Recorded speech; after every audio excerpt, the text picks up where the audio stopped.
The Lion of Mars by Jennifer L. Holm, a first chapter Friday read aloud with the Word Nerd. Today, as you listen, watch for the story quote that will appear on screen. Write it down word by word and then follow the instructions given to you by your teacher. Stay all the way to the end to see if you've written it down correctly. One last thing before we get started, I want to give a shout out to Mrs. Mullins and her students at St. Clair Middle School in Michigan. Thanks so much for watching. I love it that you're here for First Chapter Fridays.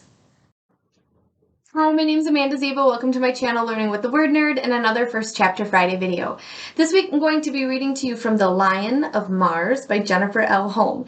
This book takes place in the future, and it is science fiction, and it's one of my favorite kinds of science fiction books because it takes place not too far in the future. So the things that are happening are things that could potentially, possibly, happen in my lifetime, and if not in my lifetime, then maybe in yours, and it's kind of cool to think about what would I do in that situation? Like, it wouldn't happen right now, but like maybe it could in 20 years or in 40 years or 70 years.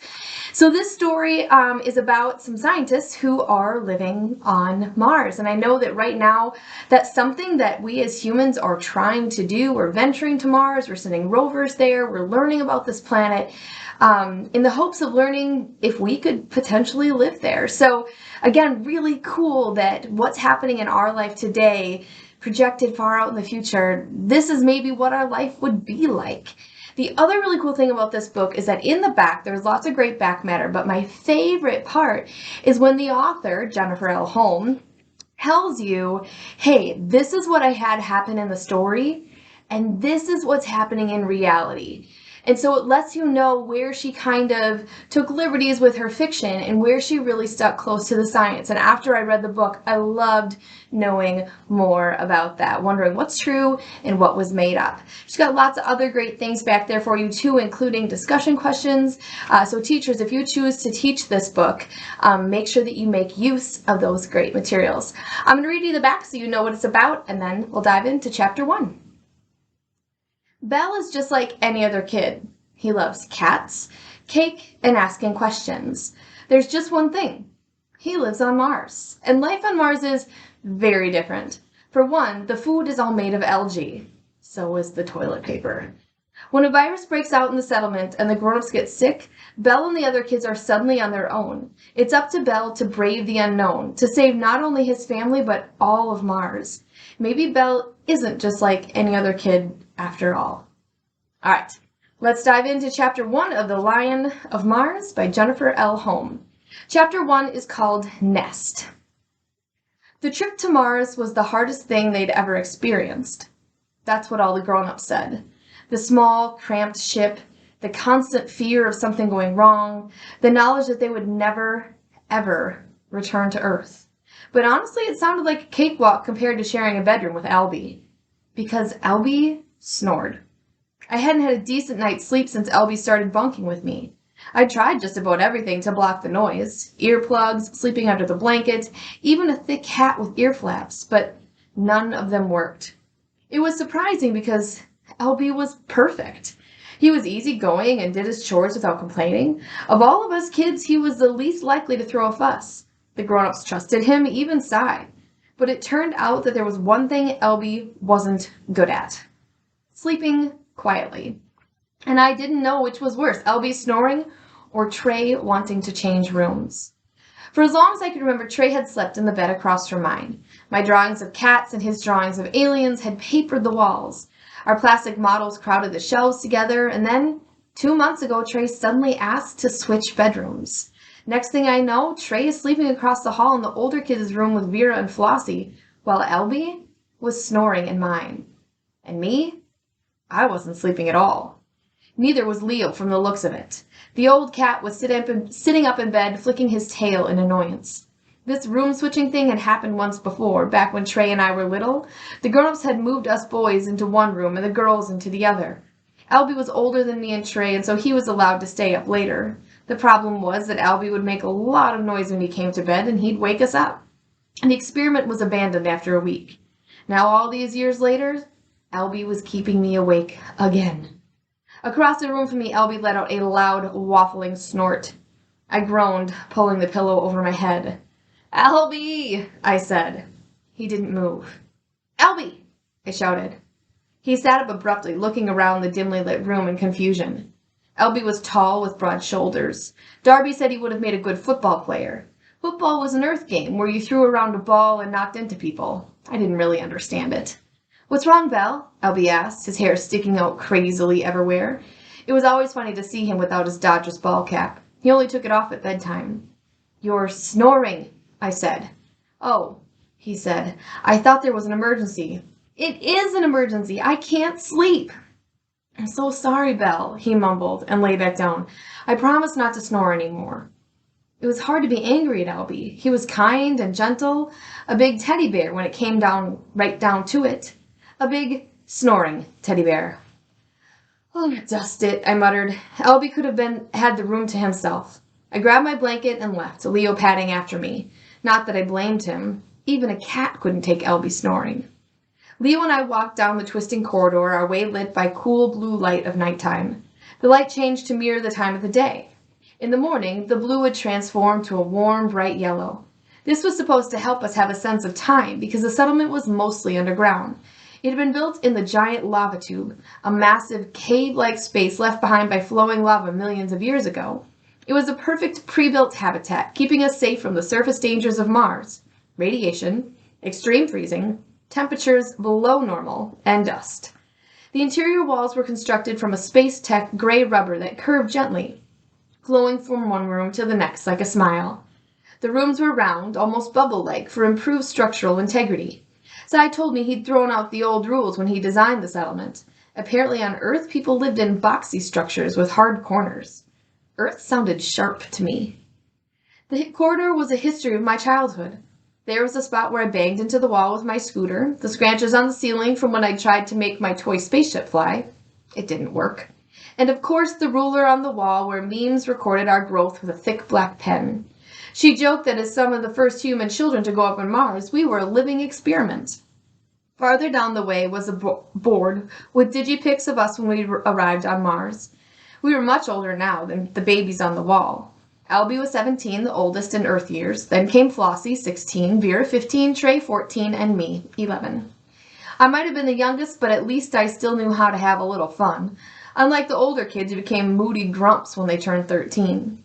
Of course, in Mars years, we were much younger. It takes Mars 687 days to go around the sun, so a Mars year is 687 days, which means I was only 5, and Trey was 7. Ahead of me, Leo stopped to sniff at something, his tail flicking in the air. When I was little, there had been a lot of cats. Bella, Moochie, Harley, Sesame, Little Cat. As the years went by, the cats died, and Leo was the only one left, but I still remember them all. Then Leo and I were leaving the children's wing and passing the shared areas, the recreation room and the mess hall and kitchen. That bookended the 2 sleeping wings. The recreation room was illuminated by a flickering light of a didgeridoo that someone had left playing. Like the rest of the settlement, the room was painted a pale blue. It was supposed to be a soothing color that mimicked the Earth's sky. There was an L-shaped couch with a loop rug woven from old clothing. Darby had created the rocking chair from plastic barrels. Everything was recycled on Mars. Even the plant that decorated the room was made from algae paper, although it was getting old and the leaves became a little brittle and started to crumble. Aside from the couch and rocking chair, there was a small plastic table we had played at when we were little. These days it held Flossie's sewing machine and fabric instead of our clay and crayons. Then there was a plastic display case next to the wall which housed the rocks we children had collected over the years. After that was the mess hall. It smelled like tonight's supper, an algae casserole that was one of Salty Bill's standard meals. No one was around, so I made a quick stop in the kitchen and grabbed a few ginger cookies. Salty Bill didn't like anyone taking food when he wasn't there, but I figured he wouldn't miss them. Then I was in the grown-ups wing. First was Meme's room. I could find my way to it with my eyes closed. When we woke up sick at night, she was the one we went to. Past it was Salty Bill's room. Across it was Phineas's room. As I passed Eliana and Darby's room, I could hear soft snoring. Eliana had always complained about her husband snoring, but I never understood what she was talking about. I sure did now. Everyone's rooms were dark except for Sai's. There was a light under his door, and I wondered what kept him from sleep. I left the living quarters behind and followed the corridor that led to the work areas. This part of the settlement was usually buzzing with activity during the day, but in the middle of the night, the only sound was from the air scrubbers humming softly in the background like a lullaby. I passed the exercise room, Size workshop, the sick bay, various workrooms, the generator room, and my favorite, the algae farm. Just past the algae farm was a circular staircase. I climbed up, up, and up the bouncing plastic stairs. I was a little out of breath when I finally reached the Communications and Observations Room, also known as the COR, Core. It was above ground, and that was where we sent and received messages from Earth. The grown-ups jokingly called it the phone booth. The core was the crew's original habitat when they'd first arrived on Mars. Installed by robots, it was a simple dome-like structure. There was a wide window with a sweeping view of dusty red Martian landscape. No one spent much time here except Cy. As the commander, he sent situation reports to Earth Command. Also, he could monitor the weather better up here. It was the perfect spot to watch for whirling dust devils. I liked the echoes of the room's previous life. Taped on the walls were colorful maps of Earth places. Pennsylvania, Alabama, Alaska, Michigan. It had been tradition for the crew to bring a map from their home state. Then there were the plastic lockers for the crew members' belongings. They decorated them with stickers and pictures. The front of Cy's locker had a list of all the places he'd visited. Bucket list, Everest, check. Antarctica, check. Moon, check. Mars, check. Best of all, it was quiet up here. I settled on the couch under the blanket and munched on the cookies. Outside the wide window, Phobos, one of our 2 moons, was a glowing lump in the darkness. Above it was Earth, a bright, shining star. I wondered if the people on Earth thought about us as much as we thought about them. Even though I'd seen lots of digipics, I still had a hard time imagining Earth. The pool of endless water called the ocean, the places with trees called forests, and of course the animals. Phineas had told me about the birds that flew through the sky and made their homes called nests in trees high above the ground. As I closed my eyes with Leo curled at my feet, I felt like a bird in a quiet, safe nest. My home. One I never wanted to leave. All right, so now that you have a little bit of the lay of the land of the Mars settlement that these Americans live in, you're going to want to know what happens next, right? Because something always happens in a book, and the things that happen in this book are amazing, adventurous, sad, disastrous, hopeful, all the things. They all happen, and you're definitely going to want to read it. So pick up a copy from your school library, purchase one from your favorite local indie bookstore, or grab it via the link down there in the description box. Then be sure to come back again for more First Chapter Friday videos from me, the Word Nerd, and I'll see you again next time. Happy reading! To continue reading The Lion of Mars by Jennifer L. Holm, pick up a copy from your school library, purchase one from your favorite local indie bookstore, or grab it via the link in the description box.